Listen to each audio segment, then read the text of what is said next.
News 18 বাংলায় স্বাগত। আপনাদের সঙ্গে আমি প্রিয়াঙ্কা। শুরুতেই নজর রাখতে হচ্ছে ব্রেকিং নিউজ। বসিরহাটের মাটিয়ায় খুন ঘিরে উত্তেজনা।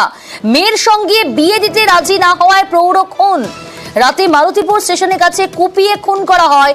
নিহতের টাকা নিয়ে পালায় অভিযুক্ত। ঠিক কি ঘটনা ঘটেছে এ বিষয়ে আপনাদের বিস্তারিত জানাবো। অনুপম রয়েছে প্রতিনিধি। অনুপম, কি ঘটনা ঘটেছে, কি কারণে খুন হতে হলো প্রৌঢ়কে?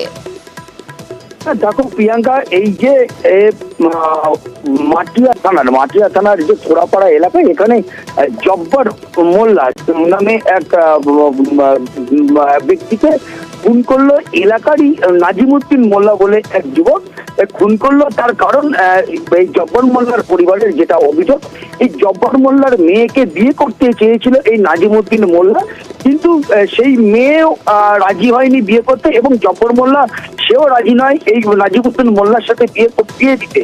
এরপর গত এক সপ্তাহ আগে এই জব্বার মোল্লার ওই মেয়ের অন্যত্র বিবাহ হয়ে যায়, এবং তারপরেই এই নাজিমুদ্দিন মোল্লার ক্ষোভ আরো বেড়ে যায়। এবং গতকাল রাতে এই জব্বার মোল্লা যেহেতু সবজির পাইকারি ব্যবসা করে, সে কলকাতা থেকে রাতে ট্রেনে ফিরে মালতীপুর স্টেশনে ফিরে সে ট্রেন লাইন পাশ দিয়ে সে বাড়ি ফিরছিল।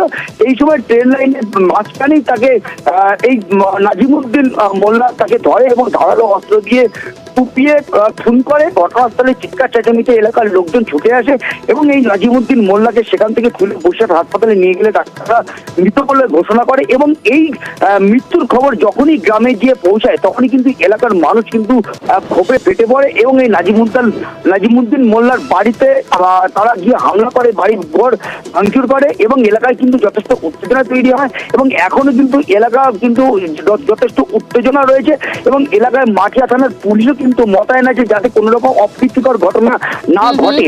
এবং এই জব্বার মোল্লার পরিবারের তরফ থেকে কিন্তু নাজিমুদ্দিন মোল্লা সহ এবং তার পরিবারের বিরুদ্ধে কিন্তু মাটিয়া থানায় অভিযোগ দায়ের করেছে এবং অভিযোগের ভিত্তিতে মাটিয়া থানার পুলিশ কিন্তু তদন্তে নেমেছে। বেশ, শুকুরির ছেলে নাজিমুদ্দিন মেরেছে আমার মেয়েকে বিবাহ করে বলেছিল, আমি দেইনি, তাই আমার স্বামী দেয়নি বলে আমার স্বামীটি কুপকেছে।